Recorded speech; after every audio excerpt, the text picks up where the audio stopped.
Welcome to the Kandid Shop. We speaking on things you not. Just press play and let it rock. Welcome to the Kandid Shop. Whoa. Welcome to the Kandid Shop.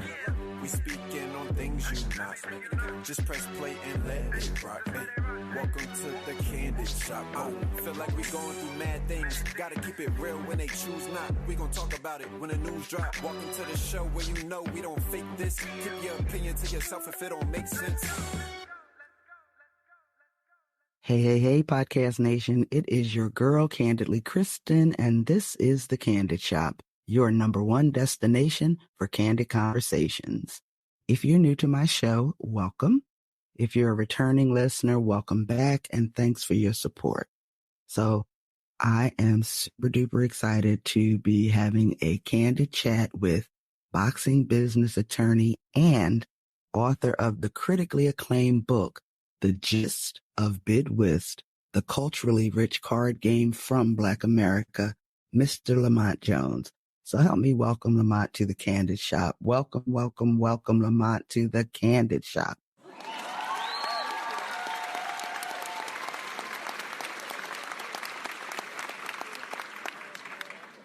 Hey, Kristin, I'm thrilled to be with you here in the Kandid Shop. I am so happy to have you. So listen, growing up, I kind of sort of knew what bid whist was, but it seemed to me as a youngster to be, for lack of a better word, an old folks game.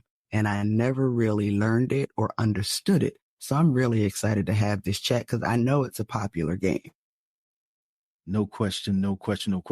I'll tell you this, you were ahead of me, though, if you heard of it when you were a kid, because I never heard of the game until I went to law school. And not only that, I probably played for about, I don't know, maybe a decade. You know, you just said when you started mentioning bid whist, you said biz, right? A lot of people do that. So I had been playing for about a decade before I found out the actual name of the game. Because when people play, like, you know, we'd say, hey, you want to play some bid? You want to play some bid? And you hear people say stuff like biz whiz, whatever. So yeah, it was right. I played for about a decade before I knew the formal name of the game is actually bid whist. Bid whist, yep. And you know what? I was raised by my grandmother, which is probably why I heard it, because I was old people, not old people, Lord have mercy. Old, you know, the older crowd was who I was around. So, you know, that's what they played. And I just was like, I don't want to play that. You know, I'm spades and all that kind of stuff. I'm sorry, you're sparking such thoughts and memories. But, you know, when I went on my first date with the woman who's now my wife, I thought it was going pretty well. So I asked her, hey, you know, you play bid whist? And she said, no. She's like, that's an old person's game. Why would I play bid whist like that, right? I'm thinking like, this is going nowhere. And then she said, my daddy will sit there and play bid whist for hours. And I was like, is that right? You know, we might have something we're talking about here. Okay, well, that's good. See, you and the daddy had something in common. That might have got you in a little bit. No doubt. So before we get started talking about this amazing game, can you just give me and my listeners a little bit of your background? And the second part of that was going to be when or how you learned about bid whist, but you kind of answered that. So just tell us a little bit about who Lamont Jones is. I am a boxing business attorney in my day job. I work with Al Heyman's Premier Boxing Champions platform. The platform manages top boxers, champions, contenders, prospects, and we put on events. Our partner is Amazon Prime, so you might have seen a recent show, PBC on Prime. We've got a show coming up May 4, Premier Boxing Champions on Prime. But yeah, that's my day job. But the reason, we're chatting is because I'm a card game enthusiast. And, I wrote The Gist of Bid Whist because I believe that card games connect people. And I believe that the rich story of bid whist deserves to be widely known. So that's kind of my mission, which is to share this game so that, folks like us no longer believe that it's just a game for older Black people. Got you. That's too funny. All right. So For those who are going to hear this, who like me are completely unfamiliar with this game, tell me a little bit about it. Like, is it similar to spades, hearts, bridge, or other, and I'm doing air quotes, trick-taking games? But first, before you tell me a little bit about Bid Whist, I need to understand what a trick-taking game is. Yeah, let's talk about it.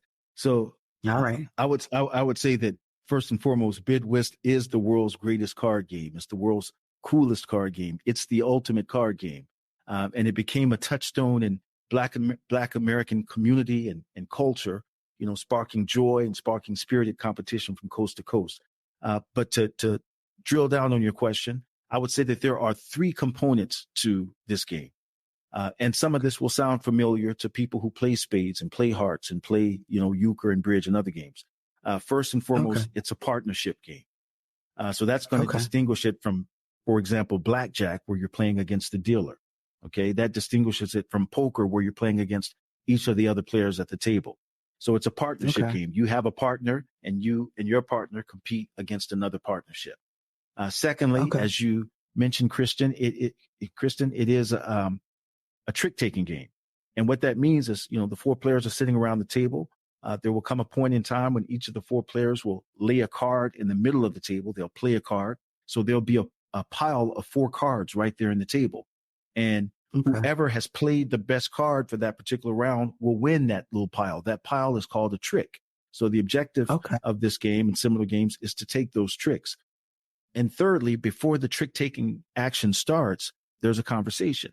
And both the partnerships basically sort of wager how many of the 13 available tricks, their partnership is going to win in the upcoming round. So yeah, it's a partnership game. It's a trick-taking game. And there's that conversation, where you make the wager before the trick-taking action starts. And that conversation lends a lot of the tension, a lot of the strategic intrigue to the game. Okay, so very much like spades, where we call them books, the four cards become a book and a partnership wins. And before the game, you bid on how many books you think you and your partner can get. So it's very similar to that. But very similar. And I should point out that most Bid Whist players also call that pile a book rather than a trick, right? So you hear the same terminology in Bid Whist. So absolutely, there are some similarities in the game, in the two games. Maybe a bit later, we might get into some of the differences between the games. Yeah, it doesn't have to be later. It needs to be right now. What are the differences? Well, I tell you, what first comes to mind for me is this. In spades, your partnership might say, hey, we're going to make 4 books this round, right? And the other partnership might say, hey, we're going to make 6 books this round. And you know what? You can both be right? There are 13 available books, so one side can win 4, one side can win 6, both teams can be successful. Doesn't work like that in Bid Whist, right? For one team to succeed in making whatever they're trying to make, the other team has to fail. So there's a little bit more tension right there from the beginning. But beyond that, I'd say that the big difference between the games is what I'd like to call the knockout factor, right? And I like to explain it this way. In Bid Whist, well, here, let me go back. Let me go here. Let's think about tennis for a second, right? In tennis, you win a certain number of points, but you can only win the game on game point, right? And in the same way, you can only win a set after you've accumulated enough games and then enough points in a particular game so that it's now set point. If you win on this point, you can win the set. And the same thing goes for the match, right? But in Bid Whist, it's a little bit like boxing in this way, in the sense that it doesn't matter what the score is. It doesn't matter whether you're ahead or whether you're behind. On any particular hand, right, under the right circumstances, either team can win the game on that particular hand, like a knockout in boxing, right? It doesn't matter if you're behind or ahead. If you land that right punch at the right time, you can win by knockout. And Bid Whist has that knockout factor. And because of that knockout factor, right, that's going to influence, how you bid. That's going to influence how you play, etc. And that adds a lot of tension and intrigue and that sort of thing and wonder and magic to the game, in my view.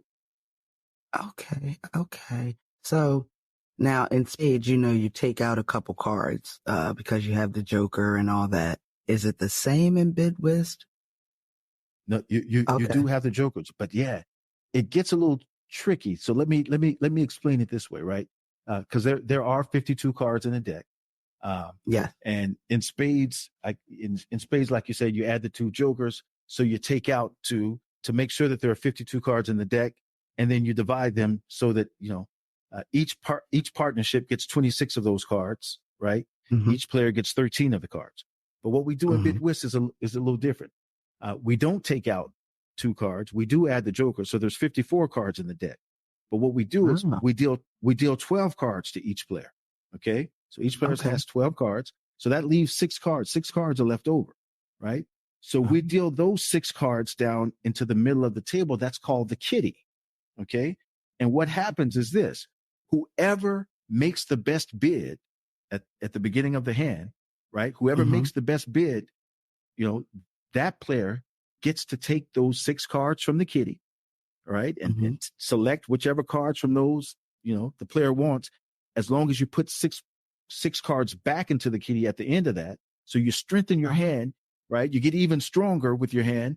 And now you play out the hand that way. So yeah, so we do use the jokers in Bid Whist, but we have that kitty mechanism, which is really sort of the most powerful strategic part of the game. If you get that, man, I like to say, you can take your hand from mere mortal status to superhero status. So that's why in Bid Whist, like I said earlier, like in spades, it's not uncommon for a team to, bid to win 6 books or 7 books or 8, whatever.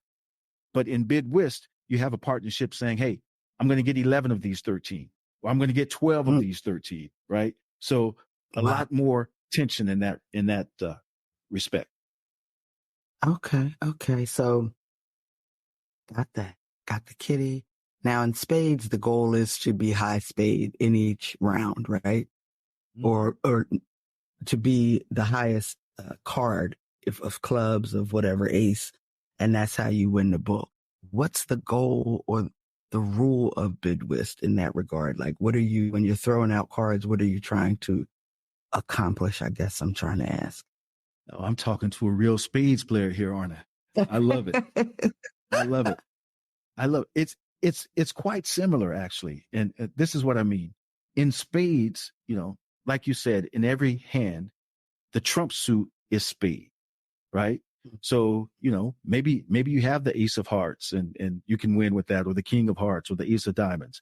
But if a spade is played in that round, right, the spade is going to trump it. It's going to cut it. Okay. Yep. What happens in Bid Whist is during that conversation before the action starts, when you say, hey, I'm going to win 11 of these 13 tricks or 10 of these 13 tricks. If you submit the best bid, you also get to stipulate what the trump suit's going to be. So if I have a hand where I have a lot of hearts, right, I'll say, okay, I'm going to win 11 tricks, but the trump suit here is going to be hearts. So that way, my hearts have more power. So a key difference then between spades and Bid Whist is that in Bid Whist, the trump suit changes from hand to hand, depending on who has submitted the best bid, right? And then the most diabolical part of the game is the fact that a player might win the auction and say, you know what? There's no trump suit this hand, not spades, not hearts, not club, no trump suit, right? And I say that's diabolical because there are extra penalties associated with that. There are extra bonuses associated with that. We get into all of that in the Gist of Bid Whist and explain just how it works. But people say that Bid Whist is like a graduate level of spades. You and I, Kristin, have just discussed some of the reasons why, because of the changing trump suits, the no trump option, and there are other elements. And like I say, we get into all of it in the Gist of Bid Whist. All right, that's right, y'all. Y'all got to get the book to learn how to play the game. We're not going to do that here, although I want to. But shifting a little bit to the book, Bid Whist and other card games, but we're talking about Bid Whist specifically now, has a rich cultural history, particularly with African American communities. And the cards on the cover of your book, the art, the cards feature Pullman porters. So talk to me about the significance of that to the book and the game. Yeah, I think the game's significance to Black American communities goes back to how it was introduced.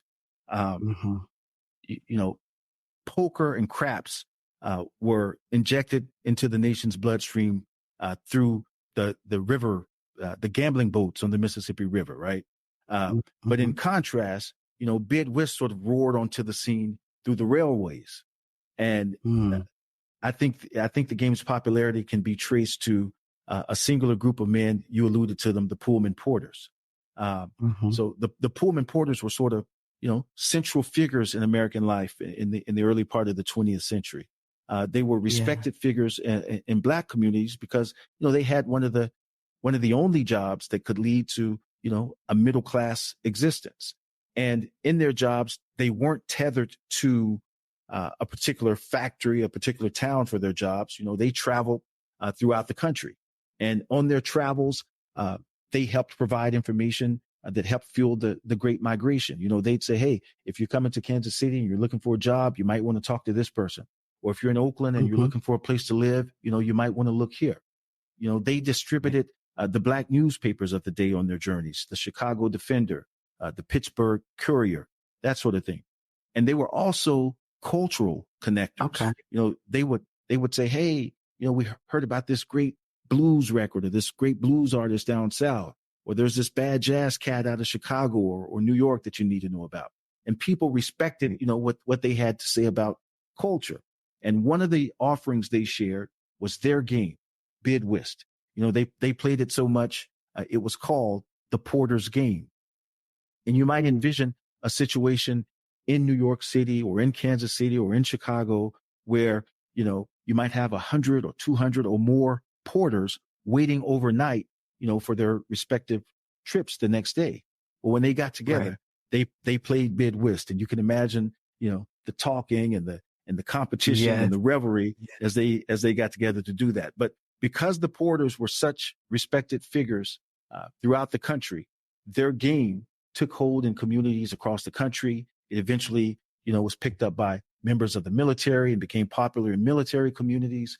So the Pullman porters, the research shows, are a big part of the reason why bid whist became what some people call the national Black pastime.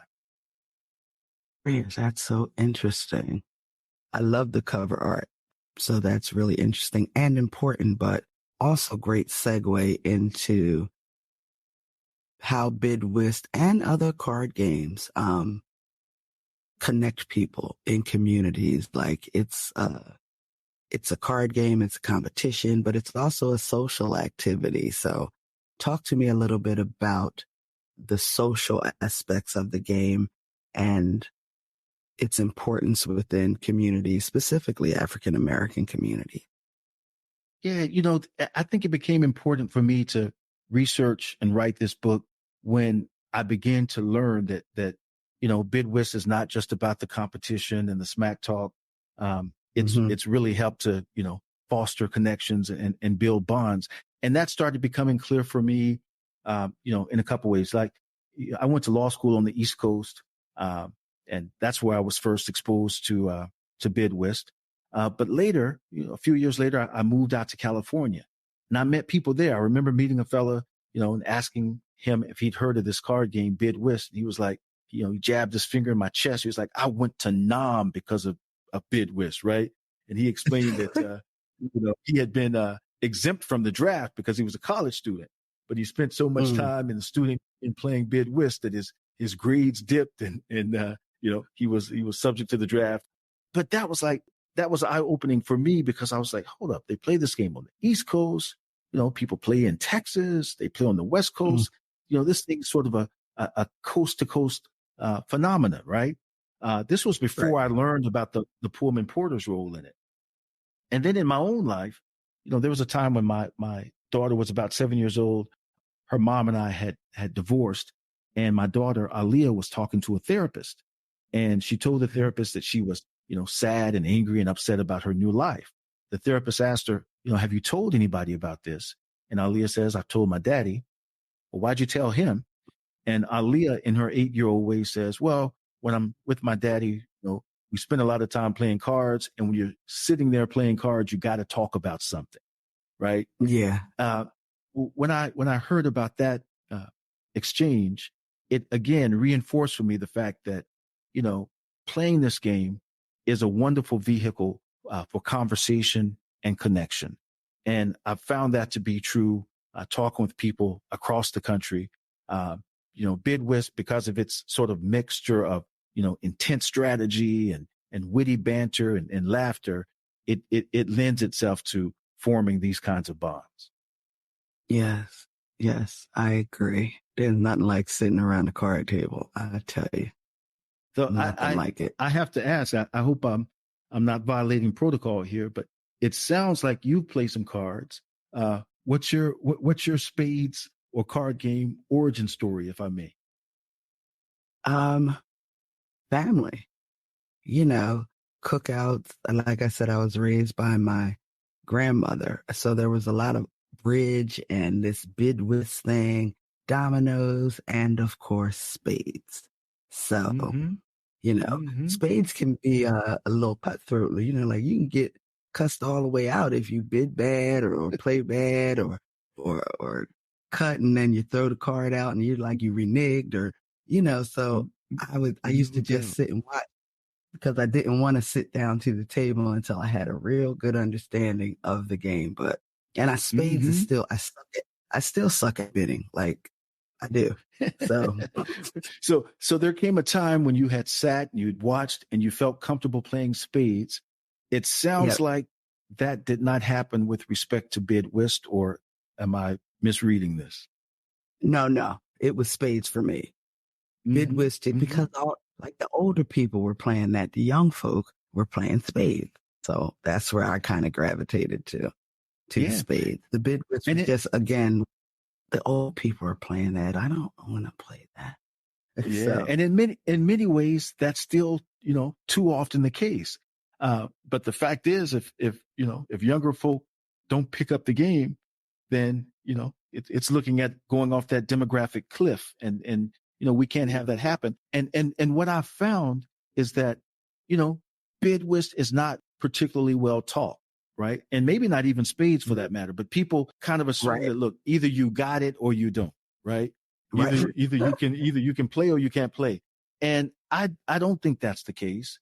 That's a big part of the reason why I wrote the Gist of Bid Whist.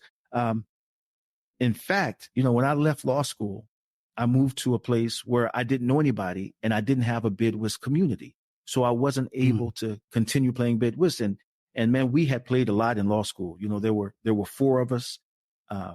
If there were 3 of us ready to play and the 4th guy was in class or in the library, we would go get him, right? So that we can conduct our bid whist business. But when I moved, I wasn't able to play.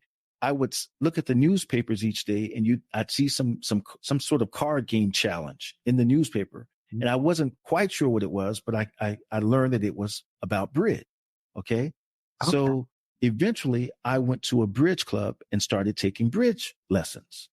And as I took the bridge lessons, a couple things occurred to me. One was, man, this game is very similar to bid whist in a lot of ways, right? So a lot of the stuff that had happened at the bid whist table was kind of happening at the bridge table. But number 2, and maybe more importantly, I thought, man, they're teaching this bridge in a step-by-step fashion. It's very unintimidating, What if bid whist could be taught like this, right? If we could teach bid whist in this sort of structured, unintimidating way, then maybe we can bring more people to the table. Maybe it won't just be, for older folks. That was a spark that ultimately led to my, writing the Gist of Bid Whist. Okay. And that's important because I agree that spades is not well taught. Like you just kind of you sit and watch, you don't want to ask questions because people are so serious about it. And, and people play different ways, like big joker, little joker, deuce of diamonds as high cards versus not, and it's like, okay, wait. Joker, deuce. Right. You need to write one for spades, but bid whist is a good start because you are correct that if it's not handed down and taught to a younger generation, then it is going to go away. No So, doubt. And listen, I get it because there's so few of us really who play. So when we get together, we want to play, right? We're not right. trying to You don't want all to the teach. time it might take to teach. We're trying to play. We're trying to compete. We're trying to talk that smack, right? Right. So Right. I definitely get it. I was at a gathering here not long ago. You've heard of the place Piscataway. Last I guess it was a week or so ago. But my Okay. buddy, my law school buddy who introduced me to bid whist, he says he taught me bid whist. I'll give him credit for introducing me. I'm not going to say he taught me, but Okay. His fraternity, the Alphas had a get together in Piscataway, and there were people there playing spades and other games, but there was a contingent there playing bid whist. So it was fun to get there and compete and throw down. And again, not that many of us were trying to bring people along and teach them as we were playing. I happen to get a lot of joy from that. So I was able to, I think I was able to teach, a few people that evening. But yeah, we did have we did have fun competing and throwing down as well. Good. That's so important. And just the connection and stuff is super duper important too. Like in a nice, friendly setting, competitive, but friendly, not cutthroat, and it's just a way to connect and talk and dish dirt and all that kind of stuff. It's absolutely awesome. Not to mention, they had the DJ with the good music. People had brought great food. So yeah, it was absolutely a party. So those settings, add to the specialness, easy for me to say, specialness of the game. Got it. So listen, Lamont, who really plays bid whist? Like besides the old folks, like for real, and you, who plays bid whist? Like give me some names, some people that the people might know. I feel you. So I've not yet played with this brother, but my understanding is that Magic Johnson is a serious bid whist player, right? I've seen on Twitter, Magic playing with his partner Michael Jordan, right? So I understand that these guys are serious bid whist players. When we were in law school, we learned that Justice Thurgood Marshall had been a serious bid whist player. So if somebody had the nerve to say to us that we were spending too much time around the table, we were like, hey, we're just trying to follow in the footsteps of the great Justice Thurgood Marshall, right? That's right. I've met Sheila Johnson, the hotel magnate. She's a bid whist player. So yeah, there are some luminaries who play. Not so long ago, I was at an event in Chicago, and the Reverend Jesse Jackson was getting ready to speak. And I probably shouldn't have been bothering him, right before his speech. But I went up to him and I said, hey, word on the street is that you are a pretty good bid whist player. And he sort of looked out into the distance, and there was some silence. And then he said it, real soberly. He said, I lost a game of bid whist once. I was 6. Yeah, he said I was 6, and I lost because I was 6. Right. So he talks his smack about bid whist. Okay, so there's some folks out there like that play. Yeah, for real. Cool. I'd heard scuttlebutt that maybe President Obama plays, right? So I've been researching this and trying to track it down. I saw an article in the Washington Post, way back in 2009 that says, hey, when he's out in Hawaii, he plays bid whist with his family. And I've talked with a few folks, I've talked with a couple guys who played cards with him, but they say, hey, we played hearts, or we played spades. Neither guy said, we played bid whist. I have a buddy, Kobe A. Connor, out in Los Angeles. He's an attorney, and he serves on the board of an organization that hosted President Barack Obama to speak. So I knew that he'd get a chance to talk with the president. So I said, you got to ask him whether he plays bid whist, right? So Kobe A. reports that the president says, bid whist, spades, hearts, pick your poison, So that suggests that maybe he plays. But when when his book came out, I'd heard this story that while they were conducting the Osama bin Laden raid, in order to avoid distracting people in the situation room, he would sometimes, move away to a private area and play cards with his aides. Right. So I was like, okay, I wonder whether he was playing bid whist. So when his book came out, I said, I'm going to read enough of this book to find out whether he played bid whist. Right. The book was 700 pages long, so I wasn't trying to commit to read the whole thing. But I started reading. Man, he told the story about playing cards during the raid, but he told that story on page 693. So I wound up reading the whole book anyway. And when I got there, Kristin, you'll be glad to know that on that occasion, at least, he was playing spades. So okay. I still I'm holding out hope that maybe he's a bid whist player. But so far I haven't found any solid documentation of it. Gotcha. I could see him being a card player of all kinds of card games. And the problem probably is that he can't find enough other people that play bid whist. You know what I'm saying? To play That could be that. I could also imagine, I could imagine him talking his smack too. Okay. For sure. That's my zodiac twin. We share a birthday. Different years, but same month and day. So yeah, that's my Leo twin. I got you. Yeah, you wouldn't be able to compete with him on the smack talk, right? Because there's a certain. Well, I don't know. I'm kind of good at that. I'm probably better at that than playing the game. I hear you. I'd say you'd probably have to get him with the cards even more than you get him with the smack talk. Yeah, he's an orator like very few are. So yeah, I agree with that. So listen, I've heard that you say that bid whist is more challenging than chess. How so? Yeah, I believe that. Well, first of all, don't take my word for it, right? The research shows that the computers with the artificial intelligence, they beat the best chess players. They've been doing that for 30 years or whatever, right? But they can't beat the best players of bridge, for example. And there are a couple reasons for this. First, with respect to chess, all the information is available. All the pieces are on the board. So with the computers, it's just like, brute computational strength. It can run the numbers fast and do the calculations and, do what they need to do. Right. But in card games like bridge, like bid whist, some of that information is hidden. You can't see the other cards. You don't know whether your partner has the cards or whether your opponents have the card.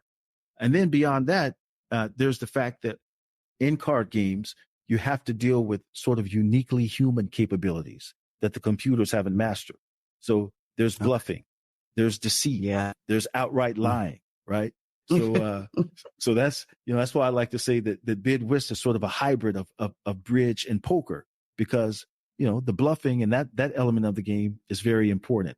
And again, the computers haven't mastered that yet. So I think that the top card games are more challenging than chess. And I close the loop on it in the Gist of Bid Whist by marshaling the evidence from top bridge players that suggests that bid whist is even more complicated than bridge, right? And I say that not to intimidate potential players or new players, not to scare them away, because the reason I think bid whist ought to be the 21st century standard bearer, for this ancient tradition of trick-taking games, is because bid whist is actually more accessible than bridge, right? You can get into the card playing action. You can learn the game quicker.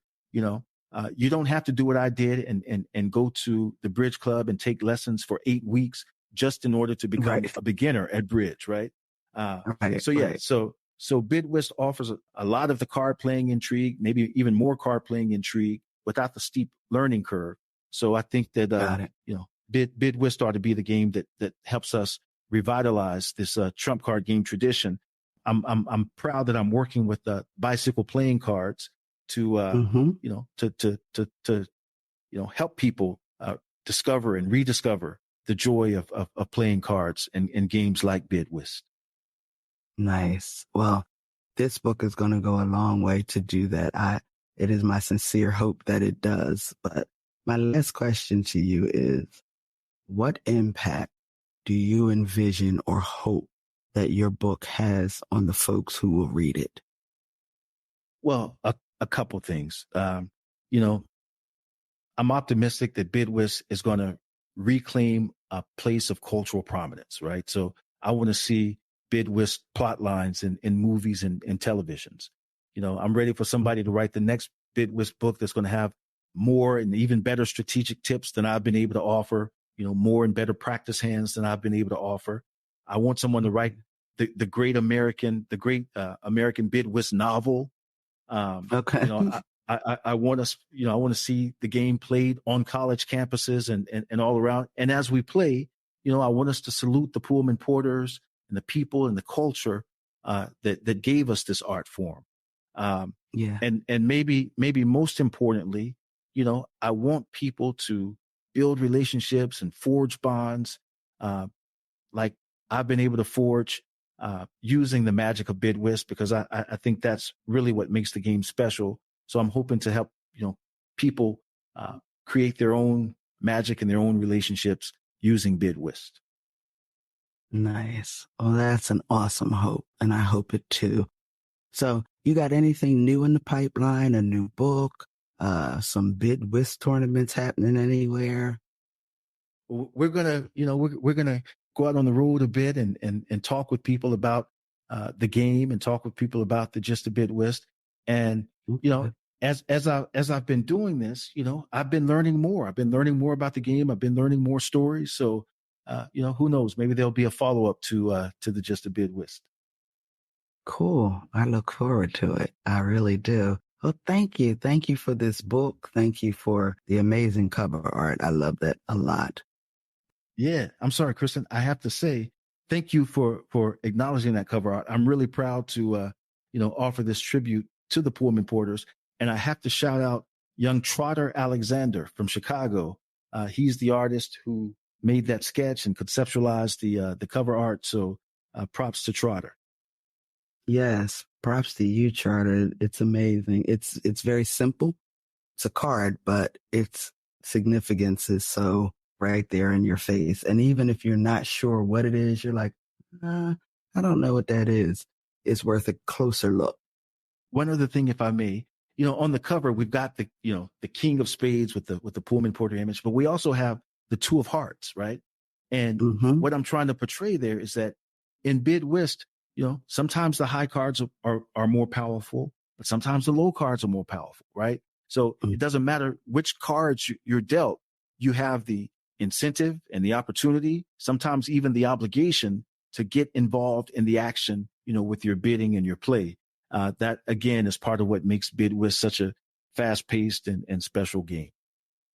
Yes, indeed. And that can be reflected in life too. No matter what card you dealt, you can make it work and you can win. Preach, Kristin, preach.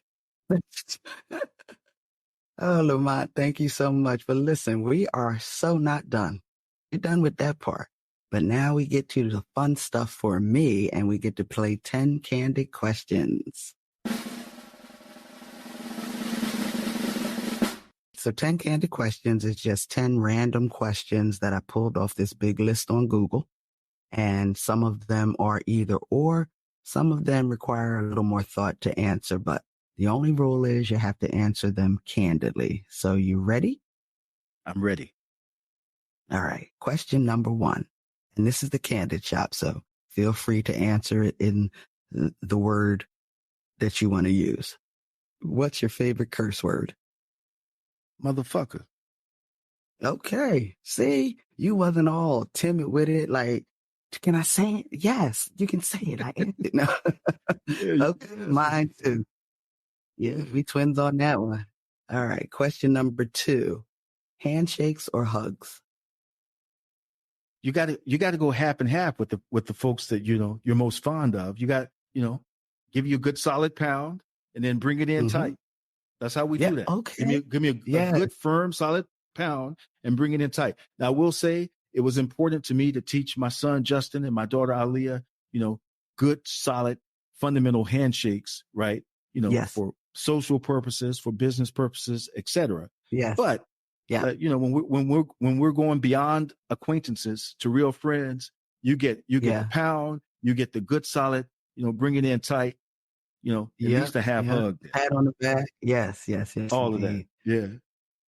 All right. Number 3. What is the most valuable lesson you've learned from a mistake or failure in your life? Hmm. Well, I'll tell you this. I was an amateur boxer growing up, right? And, I started when I was a second grader, 55 pounds. Okay. My last fight, I was a, junior in college, 147 pounds by then. And between my first and last fight, I had more than 200 amateur bouts. Okay. 2 fights I remember the most. I was 12 years old. We went from Oklahoma. I was in Oklahoma, and our region was the Ozark region: Oklahoma, Arkansas, Kansas, Missouri. So I won the Junior Olympic State Championship. So I went to the regional competition in St. Louis, Missouri. First time I've seen like the big tall buildings and all that kind of stuff. And I fought this fella. I fought this motherfucker named Jimmy White. And, he was supposed to be either 12 or 13. Maybe he somehow slipped past the age bracket there. But man, Jimmy White gave me a good thrashing. In amateur boxing, it's 3 rounds. And if you get 3 standing 8 counts in any round, the fight's over by knockout, right? Jimmy White gave me 6 standing 8 counts, 2 in each of the 3 rounds. It's like just enough to keep me in there for some beating. So I remember that fight. But you know what? We came back from that. And 2 years later, again in St. Louis, I fought Jimmy White again. And, much different fight, very spirited fight. I do feel like I won, even though I didn't get the decision that time. But the lesson that I got from all of that was, you can get knocked down. You can take a whooping even. But you can recover and develop and get better and come back strong from that. So, I try not to let setbacks and knockdowns keep me down. If I had, man, as many people, as said no to the idea of a book about a card game, if I had let that keep me down, we wouldn't be here talking about the Gist of Bid Whist. Amen. Great answer. Thank you. Question number 4, winter or summer? Oh, come on now. I'm going, well, I'm going to cheat on this one, Kristin, if you allow me. Man, fall is my favorite time of year. Isn't fall everybody's favorite time of year? But fall, man, you get to go back to school. So you get your new clothes. It's football season. The weather's pleasant. Can I say fall rather than summer or winter? Yes, you can. Thank you. Fall. All right. Question number 5. How would you describe yourself in one word? 1 word. Let's see. I would say contributor. That's a good word. All right, I'll take that. Yeah. If you were stranded on a desert island and could only bring 3 things, what would they be? Jeez. All right. Well, I better have a container with some water. Okay. And I'm going to interpret the question things as being inanimate objects. So I'm not going to take this opportunity to say I'd want my bride Stacy with me. Right. So I want a container of water. I gotta have my all-time favorite album, Sam Cooke, Live at the Harlem Square Club. And I need something to play that album on. So whether that's something digital or otherwise. So yeah, I think I could make it with those 3. Okay. All right. So extrovert or introvert? I'm an extrovert. Okay. Is there anything else you want to tell my listeners but didn't have a chance to? You know, uh, you and I talked about our sort of respective card game origins. I want to make sure that I've made it clear for the listener that in the Gist of Bid Whist, we offer a comprehensive playing guide, right? And I wrote the book and I've designed the book, not just for those of us who play bid whist, not even for those of us, who play spades or euchre or hearts or old hell or other card games. I'm really Gotcha. protective of that reader who says, you know what, I just don't get this card playing stuff. I'm the one who, even grandma beats in the family. I don't have the card playing gene. I'm protective of that reader.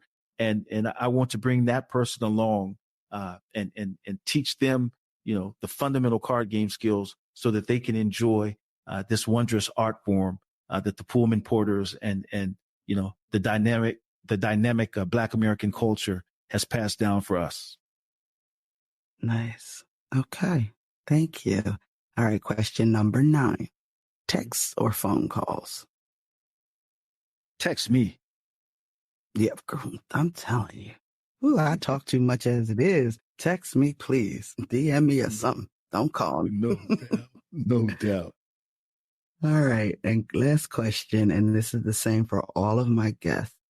How can my listeners connect with you and get this book? Yeah. So please go to Amazon and get your copy of the Gist of Bid Whist to learn more about the game and maybe a little bit about me if you're interested. Check out the website, gistofbidwhist.com. And, I am on Twitter, so holler at me there. I'm Lamont 6 No Low. Lamont 6 No Low. So yeah, holler at me at Twitter as well. All right. Well, thank you, Lamont. Thank you for your time. Thank you for this book. Thank you for this amazing chat. Just thank you. And I really, really hope that it becomes a Amazon bestseller, a New York Times bestseller, gets made into a movie. I wish you and the book all kinds of crazy success. Thank you so much, Kristin, for spending time with me. Thank you for spending time with the Gist of Bid Whist, and thank you for sharing your platform with me. Thank you. So listen, guys, all of Lamont's contact info, because I know y'all wasn't writing nothing down. His website links, clickable links to where you can get the book. His social handles will be in the show notes. And please, please, please don't forget to visit my little old website at www.thekandidshop.com, Kandid with a K. Listen to an episode or 10. Drop me a review and share the show with your friends, neighbors, strangers, whoever. And until the next time, I want all of you to keep it safe, keep it healthy, and keep it candid.